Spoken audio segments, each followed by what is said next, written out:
ஆண்டுடைய நாமம் மகிமைப்படுவதாக.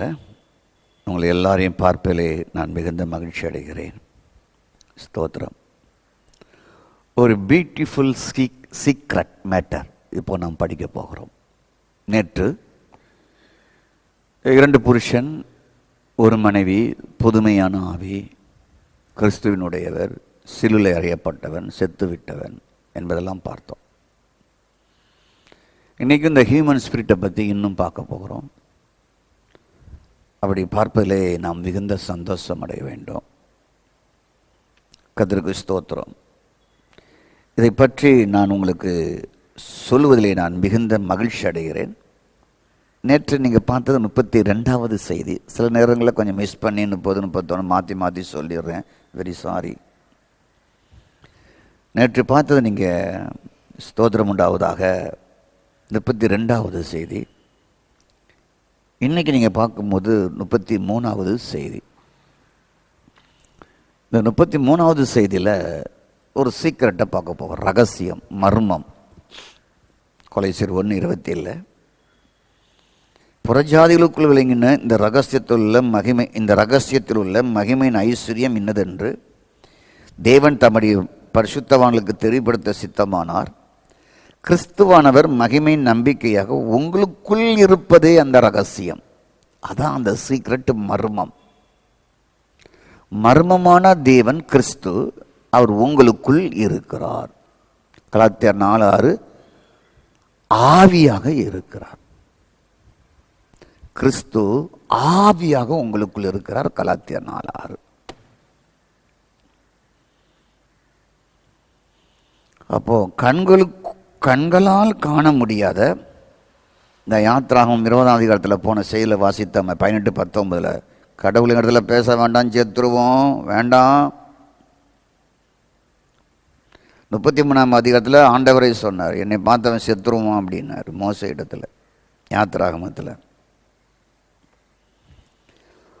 உங்கள் கண்ணுக்கே தெரியாத ஒரு பிரம்மாண்டமான ரகசியமான ஆவியின் தேவன் உங்கள் ஆவியில் இருக்கிறார். கர்த்தருக்கு ஸ்தோத்திரம்.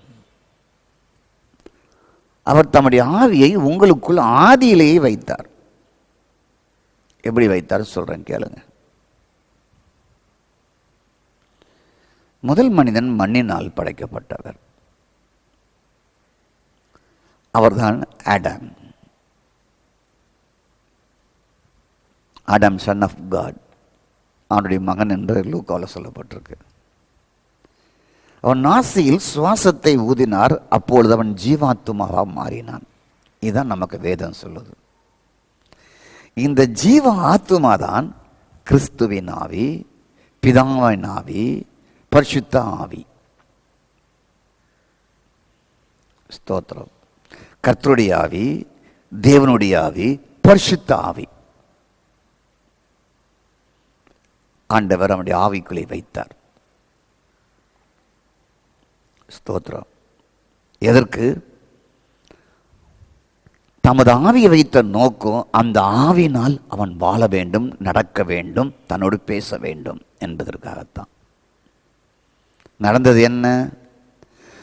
ஆவியின்படி வாழ்வதற்கு ஆதாம் செய்திருக்க வேண்டிய விஷயம், ஜீவக்கனியை புசித்து ஜீவனாகிய கிறிஸ்து உள்ளே சென்று ஆவியின்படி நடப்பது. வந்திருக்கும், மிஸ் பண்ணதுனால, தப்பு பண்ணதுனால, அறிவின் கனியை புசித்ததுனால அவன் உள்ள நுழைஞ்சிட்டான். இப்போ ஆவி செயல்படாத மரித்த நிலையில் ஆனது.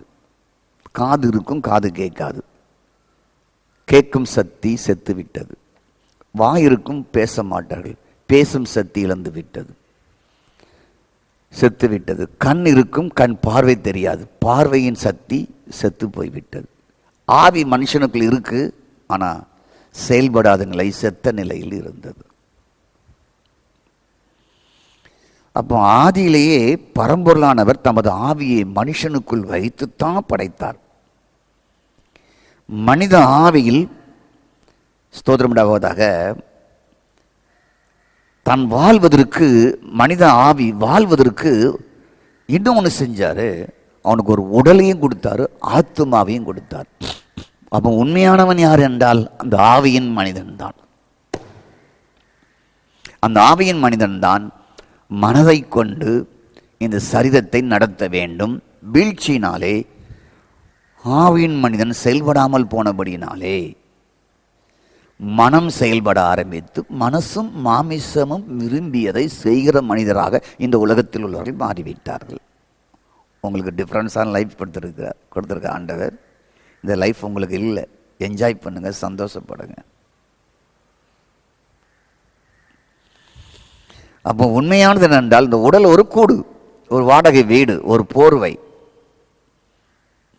உள்ள இருக்கிற அந்த ஆவியன் மனிதன் தான் உள்ளே இருந்து ரெண்டு கண்ணாலையும் பார்க்குறான், காதால கேட்குறான், வாயால் பேசுகிறான். அதுக்கு தான் இந்த சரீரம். இந்த ஆவியின் மனிதனை பார்க்க முடியாது, ஆத்துமாவையும் பார்க்க முடியாது. எவ்வளோ பிரம்மாண்டமாக உங்களை படைச்சிருக்காரு பாருங்க. அப்போ உண்மையான மனிதன் யார்? ஆவி. அவனுக்கு நிறம் இருக்கா? நான் நல்லா பிளாக்காக இருக்கேன், அட மா நிறம்பாங்க. எங்கள் வீட்டில் என்னோட கூட பிறந்தவங்க எல்லாருமே என்னை கருப்புன்னு சொல்லுவாங்க. எங்கள் அண்ணன் மாதிரிலாம் ஒயிட்டாக இருப்பாங்க. இந்த ஆவியின் மனிதனுக்கு நிறம் இருக்கா? நிறம் இல்லை. அப்போ நம்ம நிறத்தை பார்க்குறவராக மாறிட்டோம். ஏன்? வீழ்ச்சி. வெள்ளையாக வேணும் ஒரு பெண்ணு என் மகனுக்குன்னு தேடுறோம். ஆனால் அம்மா கருப்பாக தான் இருப்பாங்க. அந்த அம்மாவையும் ஒரு அப்பா கெட்டினார், அதை மறந்துடுவாங்க. ஸ்தோத்திரம். பரவாயில்ல, நல்ல வெள்ளை பொண்ணாக பாருங்கள், எப்படியாவது பாருங்கள், பிள்ளைங்க நல்லா இருந்தால் சரி. அப்போ உண்மையான மனிதன் அவனுக்கு என்ன இல்லை? நிறம் கிடையாது. சரி, அவனுக்கு ஊர் இருக்கான். ஆவியின் மனிதனுக்கு எந்த ஊர்? மரித்த ஆவி தேவனிடம் போய்விடும்.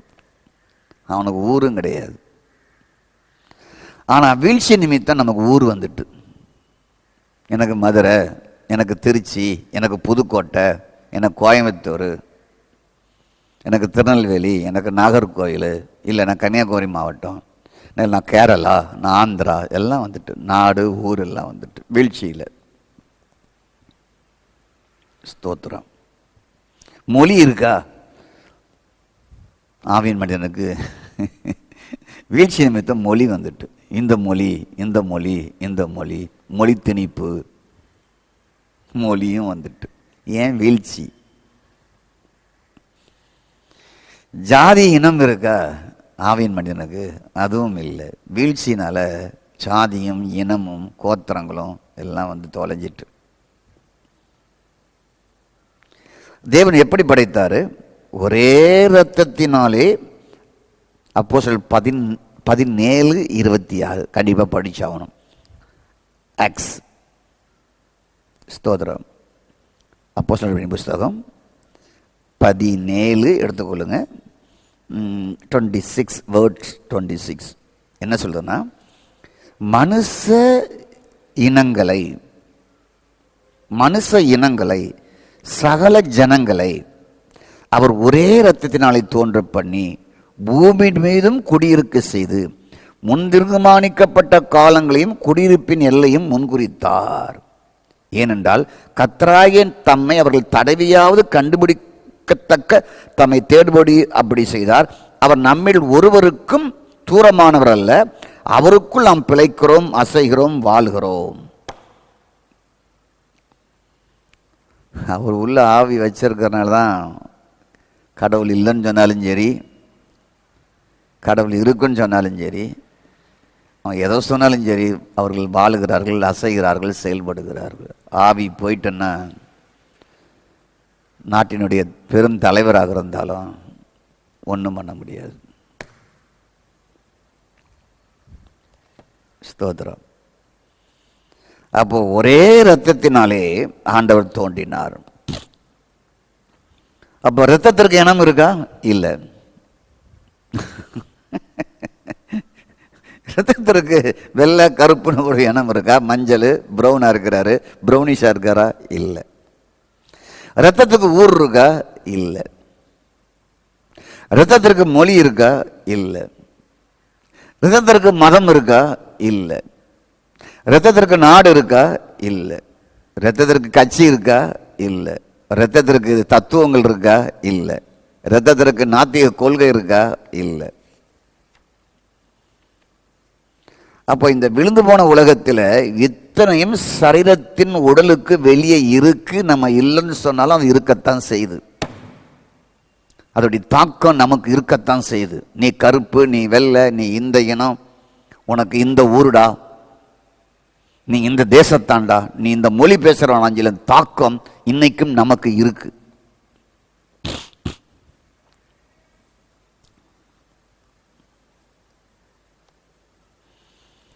அப்போ உங்களுக்குள்ள கொலோசியர் 1:27 படி மர்ம ரகசியமான இறைவன் ஆவியாக உங்களுக்குள் கொடுக்கப்பட்டு இருக்கிறது. கண்களால் அவரை காண முடியாது. ஏனென்றால் யோவான் 3:6 அது ஆவினால் பிறந்தவன் ஆவியாக இருக்கிறான் என்று சொல்லப்பட்டு இருக்கிறது. அதை கண்ணால் காண முடியாது. நீ காற்றை காண முடியுமா என்று இயேசு ஒரு கொஸ்டினை கேட்டார்.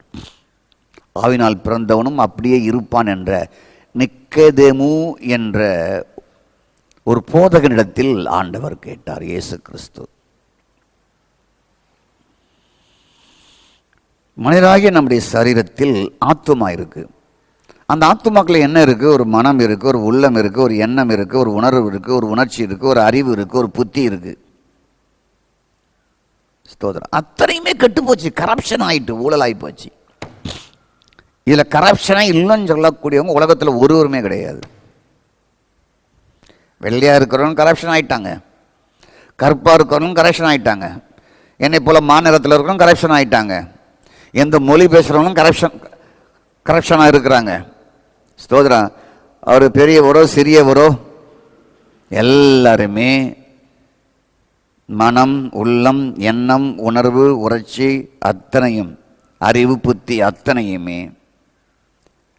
கெட்டுப்போன ஊறுகா மாதிரி இருக்குது. என்ன செய்யுங்க? பாவ சாயலாக, பாவ மக்களாக மனிதன் மாறி இருக்கிறான். ஸ்தோத்திரம். மனசும் மாமிசமும் விரும்பியதை மனுஷன் தானாகவே செய்கிறான். அப்பாவை கொலை செய்ய வைப்பதும் இந்த மனசு தான், அம்மாவை தூக்கி போட்டு அடிப்பதும் இந்த மனசு தான், மனைவிக்கு துரோகம் செய்வதும் இந்த மனசு தான், புருஷனுக்கு துரோகம் செய்வது இந்த மனசு தான், பெற்றோரை விட்டு ஓடி போவதும் இந்த மனசு தான், திருடுவதும் இந்த மனசு தான், வழிப்புறை கொள்ளை செய்வதும் இந்த மனசு தான், பாலியல் பலாத்காரம் செய்வதும் இந்த மனசு தான், பொய்யும் புரட்டும் செய்வதும் இந்த மனசு தான், ஏமாற்றுவதும் இந்த மனசு தான், கள்ளக்கணக்கு எழுதுவதும் இந்த மனசு தான், பொய்யை சொல்லுவதும் இந்த மனசு தான். ஸ்தோத்திரம். ஒருவரை ஒருவர் குறை சொல்லுவதும் இந்த மனசு தான். யாரிடத்துலங்க இல்லை? வெள்ளை தொழில் இல்லையா? கருப்பு தொழில் இல்லையா? கீழே உள்ளவங்ககிட்ட இல்லையா? மேலே உள்ளவங்ககிட்ட இல்லையா?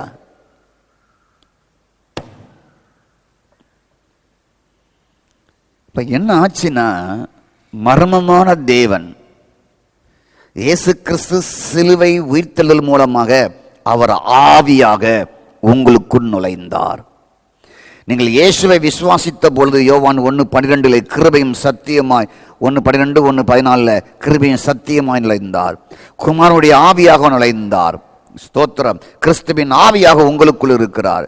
1 கொரிந்தியர் 6:17 படி ஸ்தோத்திரம் உண்டாவதாக கர்த்தருடைய ஆவியாக உங்களுக்குள் இருக்கிறார். 1 கொரிந்தியர் 6:19 படி தேவனுடைய ஆவியாக உங்களுக்குள் இருக்கிறார்.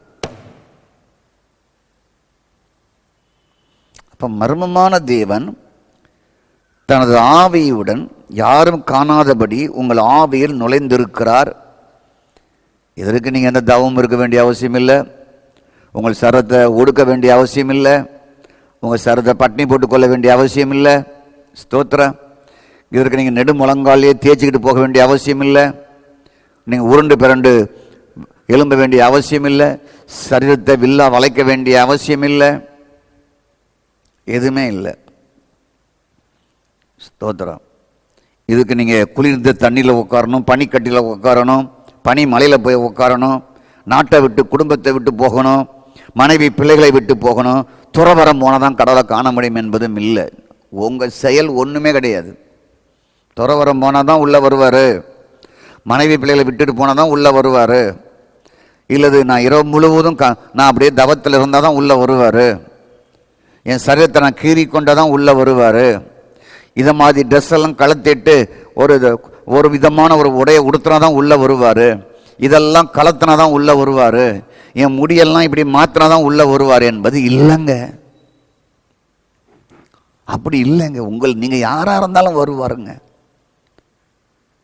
உங்களுக்கு உயிர் இருக்கா, உங்களுக்குள்ள வருவார். அப்போ உங்களிடத்தில் காண முடியாத தேவன் வைத்த தயவுனாலே, அவருடைய கிருபையினாலே உங்களுக்குள்ள தம்முடைய ஆவியை வைத்தார். வாசிப்போமா? என்னன்னு வாசிப்போமா? எபேசியர் புஸ்தகத்தை எடுத்துக்கொள்ளுங்க ஐயா. எபேசியர் 2. ஸ்தோத்திர. நான் வாசிக்கிறேன், கவனமாக கேளுங்க. 5ஆம் வசனத்திலிருந்து,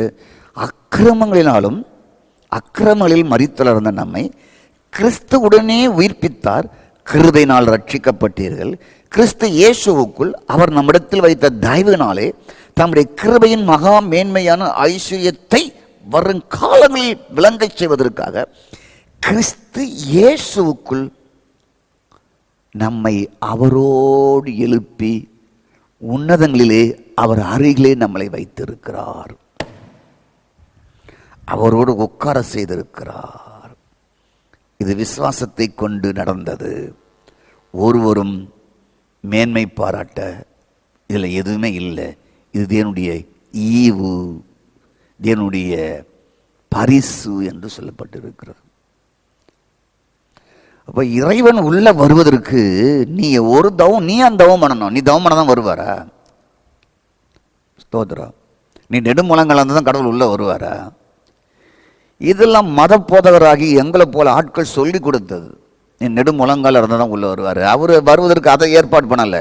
சிலுவையில் அவர் மரித்து ஆவியாக அவரே உங்களுக்குள்ள வராரு நீ விசுவாசித்த உடனே. இதில் நீ பெருமை பாராட்டுறதுக்கு ஒன்றுமே கிடையாது. ஸ்தோத்திரம். நான் 40 நாள் தூங்காமலே முழிச்சிருந்தேன், கடவுள் என்கிட்ட வந்துட்டாரு. நீ என்ன வித்த பண்ணாலும் உங்கள்கிட்ட வரப்போகிறது கிடையாது. நீ ஒன்றும் செய்ய வேண்டாம். இந்த மர்மமான தேவனை நீ நம்பினால் உனக்குள் வருவார். உன் வாழ்க்கை ஒரு அந்தா இந்த உலகத்தில் என்ன ஆசீர்வாதங்கள் வேணுமோ அத்தனை உனக்கு கொடுப்பார். அது எனக்கு கொடுத்துருக்கிறாரு.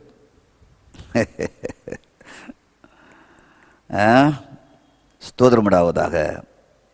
அப்போ நான் கூறுவதை கேட்கணும். மகாதேவன், ஏகா சக்கராதிபதி, கர்த்தாதி கர்த்தர், பரமேஸ்வரன், பரமதேவன், பரம்பொருள், அவர் எங்கே? உங்களுக்குள்ள. என் முழங்காலுக்குள்ள இல்லை, உங்களுக்குள்ள. அதுக்கு தான் நான் பல வசனங்களாக நான் உங்களுக்கு சொல்லிக்கொண்டு வருகிறேன். 33வது செய்தியாக நான் அதை சொல்லிக்கொண்டு வருகிறேன். ஸ்தோத்திரம் உண்டாவதாக. நான் ஒரு வசனத்தை வாசிக்கிறேன் பாருங்கள். ஸ்தோத்திரம் உண்டாவதாக. 2 தீமோத்தியின் புஸ்தகம், 1 தீமோத்தி இருக்கலாம், இல்லாவிட்டால் அது நான் தவறாக எழுதியிருக்கலாம். ஆனால் பார்ப்போம். ஸ்தோத்ரா. பிரசன்னமாகுதலை தேவன் தம்முடைய காலங்களில் வெளிப்படுத்துவார். அவரே நித்தியானந்தமுள்ள ஏகா சக்கராதிபதி, ராஜாதி ராஜா, கர்த்தராதி கர்த்தர், ஒருவராக சாவாமை உள்ளவர், சேரக்கூடாத ஒளியில் வாசம் பண்ணுகிறவர், மனுஷரில் ஒருவரும் காணக்கூடாதவருமாக இருக்கிறார். அவருக்கு கனமும் நித்தியும் வல்லமையும் உண்டாவதாக. எப்படிப்பட்டவர்? நித்தியானந்தமுள்ள ஏகாதிபதி, ராஜாதி ராஜா, கர்த்தாதி கர்த்தா, ஒருவராய் சாவாமை உள்ளவர், அவருக்கு சாவே கிடையாது, சேரக்கூடாத ஒளியில் வாசம் பண்ணுகிறவர், மனுஷரால் கண்டிராதவர், காண முடியாதவர், அவருக்கே கனம் நித்திய வல்லமை எல்லாம் உண்டாவதாக. அவரே உங்களுக்குள் ஆவியாக இருக்கிறார். அவரே எல்லா விதமான பிளெஸ்ஸிங்கும் உங்களுக்கு கொடுக்கிறார். 17ஆம் வசனம் தான் சொல்லுது, நாம் அனுபவிப்பதற்கு இந்த நித்தியானந்தமான கடவுள் சாவாமை உள்ளவர், சேரக்கூடாத ஒளியில் வாசம் பண்ணுகிறவர், ஒருவரும் காண முடியாதவர், காணக்கூடாதவர். ஸ்தோத்திரம். நாம் அனுபவிப்பதற்கு சகல நன்மைகளையும் சம்பூர்ணமாய் கொடுக்கிற இந்த உயிருள்ள கடவுள் மேல் நம்பிக்கை என்று 17ஆம் வசனம் சொல்லுகிறது. அவர் உங்களுக்குள்ளே இருக்கிறார். உங்களுக்குள் இருக்கிறவர்கள் மேல் நீங்கள் நம்பிக்கையாக வையுங்கள். சரி, ஏகா சக்கராதிபதி ஏன் உங்கள் ஆவிக்குள் உட்பிரவேசிக்க வேண்டும்? ஒருவரும் காண முடியாதவர், கண்டிராதவர், ஏகாதிபதி, ஏக சக்கராதிபதி, பரம்பொருளானவர், பரமேஸ்வரன் ஏன் உங்களுக்குள்ள பிரவேசிக்கணும்? தேவன் தம்முடைய தெய்வீக தன்மையை உங்களுக்குள் வைத்து தன்னை வெளிப்படுத்த விரும்புகிறார். ஏகா சக்கராதிபதி, இந்த உலகத்தை சிருஷ்டித்தவர், தன்னை வெளிப்படுத்த உங்களுக்குள்ள வைத்து தன்னை வெளிப்படுத்துகிறார். உங்களுக்கு வெளிப்படுத்த நீங்க பெரிய ஆளா? நாமெல்லாம் பெரிய ஆளா? இல்லை. அவருடைய சிருஷ்டி, அழியாத அவருடைய சாயலை உடையவர்கள். அவர் பேசும் கடவுள், அன்புள்ள தெய்வம். அவர் பேச உங்களிடத்தில் விரும்புகிறார், அன்பை காட்ட விரும்புகிறார். ஏகா சக்கராதிபதி ஆகிய அவர் ஆவியாக உங்களுக்குள் உட்பிரவேசிப்பதற்கு ஜீவனை கொடுத்தார். ஜீவனை கொடுத்து ஆவியாக இருக்கிறார். தம்முடைய ஆவியை உங்களுக்குள் உட்பிரவேசித்து தன்னுடைய தெய்வீக தன்மையை கொண்டு இந்த பூமியில் நீங்கள் வாழ வேண்டும் என்று விரும்புகிறார். இந்த உலகம் முழுவதும் அப்படி தெய்வீக தன்மையுடைய மக்களாக மாறிட்டா கொள்ளை நடக்குமா? கொலை நடக்குமா? அநியாயம் நடக்குமா? அட்டுழி நடக்குமா? ஏழை ஏமாற்றுவது நடக்குமா? ஜாதி இருக்குமா? இனம் இருக்குமா? ஊர் இருக்குமா? நிறம் இருக்குமா? அது இல்லைங்க. இந்த நோக்கத்தோடு தான் மனுஷனை படைச்சாருங்க. இவன் தெய்வீக மனிதனாக இருக்கணும்னு படைச்சாரு. சண்டால மனிதன் தவறு செய்தபடினாலே, முதல் ஆதாம் தவறு செய்தபடினாலே, சண்டால பிசாசு எல்லாரையும் பாவ மனுஷனாய் அவன் போக்கில் வாழப்படி எல்லா மனிதரையும் உண்டாக்கி விட்டான். இன்னைக்கு இந்த உலகம் முழுவதும் இருக்கிற மக்களை தெய்வீக மனுஷராய் மாற்ற வேண்டும் என்றுதான் அவர் எல்லாருக்குள்ளே முற்பிரவேசிக்கிறார். எல்லாரோடும், எல்லாரு மேலும், எல்லாருக்குள்ளும் இருக்கிறார். கலாத்தியர் 4:6, சாரி எபேசியர் 4:6. நம்முடைய பிரச்சனை என்னன்னா, நாம் வெளிநோக்கி செயல்படுகிறோம், வெளிநோக்கி கடவுளை தேடுகிறோம். தெய்வம் உள்நோக்கி செயல்படுகிறார். ஸ்தோத்திரம். நம்முடைய பிரச்சனை என்னவென்றால், நாம் வெளிநோக்கி செயல்படுகிறோம். வெளியே மனசுல கடவுளை தேடுகிறோம், சர்வத்தில் கடவுளை தேடுகிறோம், சரீரத்தில் எல்லாவற்றையும் நாம் நாடுகிறோம். சரீரத்தை இப்படி உருவாக்குனா, சரீரத்தை இப்படி வளைச்சா, சரீரத்தை இப்படி பட்டினி போட்டா, சரீரத்தில் ஒரு சன்னியாசியா இருந்தா, சரீரத்தில் ஒரு கல்யாணம் கட்டாம இருந்தா கடவுளை கண்டுடலாம், சரீரத்தில் எங்கேயா காடு மலையில போயிருந்தா கடவுளை கண்டுடலாம்னு நினைக்கிறோம். ஏன்னா அது வீழ்ச்சியின் மனம். கடவுள் உள்நோக்கி செயல்படுகிறார், நீங்கள் வெளிநோக்கி செயல்படுகிறீர்கள். ஸ்தோத்திரம். உள்நோக்கி செயல்படுவதற்காக தெய்வீகத்தன்மையை உள்ளே வைக்கிறார். நம்முடைய உடல் பகுதியில் ஒரு வேஷத்தை போட்டுக் கொள்வதால் கடவுளை வெளிப்படுத்த முடியாது. உள்ளிருந்து செயல்படுகிறார். ஸ்தோத்திரம். என் உடல் பகுதியில் ஒரு பக்தி வேஷம் போட்டு, ஒரு அங்கியை போட்டு, ஒரு சிலுவையை போடுவதனால் என் உடை, என் நடை, என் பக்தியை மெச்சலாம். அது வெளிப்புறத்தில் நான் ஒரு பாதிரியாரை போல் எல்லாருக்கும் தெரியலாம். நாம் வெளிப்புற அடையாளத்தை தான் காட்ட விரும்புகிறோம். மார்க்கமும் மதங்களும், இவன் இந்த மதத்தான், இவன் இந்த தெய்வத்தை வணங்குகிறவன் என்று வெளிப்புற அடையாளத்தினால் இறைவனை காட்ட விரும்புகிறோம். கடவுளோ உள்நோக்கி செயல்படுகிறார். எம்பெருமான் உள்நோக்கி செயல்படுகிறார். ஏகா சக்கராதிபதி நித்தியவந்தமானவர் உள்நோக்கி செயல்படுகிறார். ஸ்தோத்திரம். உள்நோக்கி செயல்படும் பொழுதுதான் மனசும் மாமிசமும் விரும்பி வாழ மாட்டோம். உள்நோக்கி அவர் செயல்படும் பொழுதுதான் நிறத்தை பார்க்க மாட்டோம், உருவத்தை பார்க்க மாட்டோம், இனத்தை பார்க்க மாட்டோம், மொழியை பார்க்க மாட்டோம், கட்சியை பார்க்க மாட்டோம். மனிதனை தெய்வம் மனிதனாய் பார்ப்போம். பரம்பொருள் அவனுக்குள்ளும் இருக்கிறார் என்று பார்ப்போம். தெய்வம் உள்நோக்கி செயல்படும் பொழுது பாவம் இருக்காது, குடி இருக்காது, வெறி இருக்காது, விபச்சாரம் வேசித்தனம் இருக்காது. அந்த நினைவுகளெல்லாம் வெளியே போய்விடும், இருக்காது. தெய்வம் உள்ளே இருந்து உங்கள் மனதை ஆளுகை செய்ய விரும்புகிறார்.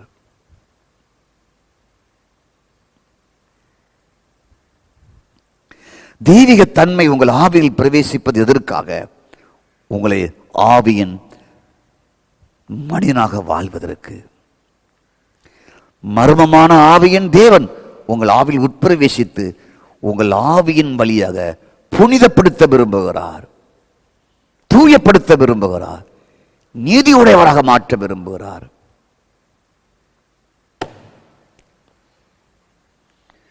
உங்கள் சரீரம் உருவழிந்து போகக்கூடியது.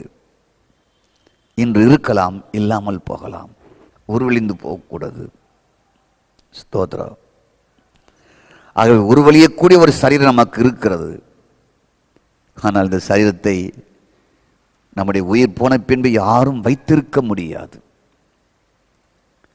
உங்களை உடலை இயக்குவது எது? உடலை இயக்குவது உங்கள் எண்ணம், மனம், உணர்வு, உணர்ச்சி, அறிவு, புத்தி. அப்ப சரீர வாழ்வே எண்ணங்கள், மனம், உணர்வு, உணர்ச்சி மூலம் இயங்குகிறது. ஸ்தோத்திரம். சரீரத்தை இயக்குவது அதுதான் இயக்குது. அப்போ தீங்கு செய்ய விரைந்தோடுகிறதுக்கு காரணம் எண்ணம், வேற எதுவும் கிடையாது. தப்பு செய்வதற்கு விரைந்தோட காரணம் என்ன? எண்ணம், வேற ஒன்றும் கிடையாது. பிறரை பகைப்பதற்கு காரணம் என்ன? எண்ணம். இந்த எண்ணமெல்லாம் மாற்றுவதற்காகத்தான் நித்திய தேவன் ஏகா சக்கராதிபதி உங்கள் ஆவிக்குள் வந்து ஆவியாக இருந்து உங்களை புனிதப்படுத்தி புனித வாழ்க்கையை தருகிறார். கண்களை மூடி ஜெபிப்போம். தேவனை உங்களை பிளஸ் பண்ணுங்க, உங்களை ஆசீர்வதிங்க. பரம்பொருளானவர் உங்களுடைய மக்களுக்குள் இருக்கிறாங்க. ஏகா சக்கராதிபதி நித்தியானந்த நித்தியமாக இருக்கிறவர். ஸ்தோத்திரம். பரம்பொருளானவர், மர்மமானவர், ரகசியமானவர், மகிமையின் கிறிஸ்துவானவர் ஒரு மனுஷனுக்குள் ஆவியாய் உட்பிரவேசித்து அவனை புனிதப்படுத்துகிறீங்க. அப்படிப்பட்ட லைஃப் கொடுங்க. நீங்க உள்ள இருக்கும்போது நோய் இருக்க முடியாது. நீங்க உள்ள இருக்கும்போது தரித்திரம் இருக்க முடியாது. நீங்க உள்ள இருக்கும்போது கெட்ட கனவு இருக்க முடியாது. நீங்க உள்ள இருக்கும்போது பேய் பிசாசு சேதப்படுத்த முடியாது. நீங்க உள்ள இருக்கும் பொழுது அழியாத பரம்பொருள் உள்ள இருக்கும் பொழுது எந்த கெடுதலும் வராது. அப்படிப்பட்ட நிறைவான வாழ்க்கை இந்த செய்தியை கேட்கிற மக்களுக்கு கொடுங்க, பிளஸ் பண்ணுங்க, ஆசீர்வதிங்க.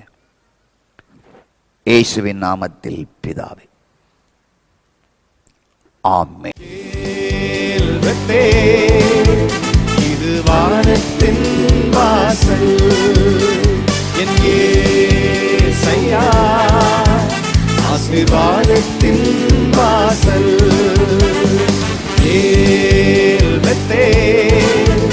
இது வானத்தின் வாசல், என் இயேசையா ஆசீர்வாதத்தின் வாசல். தலை தாய்க்கும் கல் நீரையா, மூளை கல் நீர்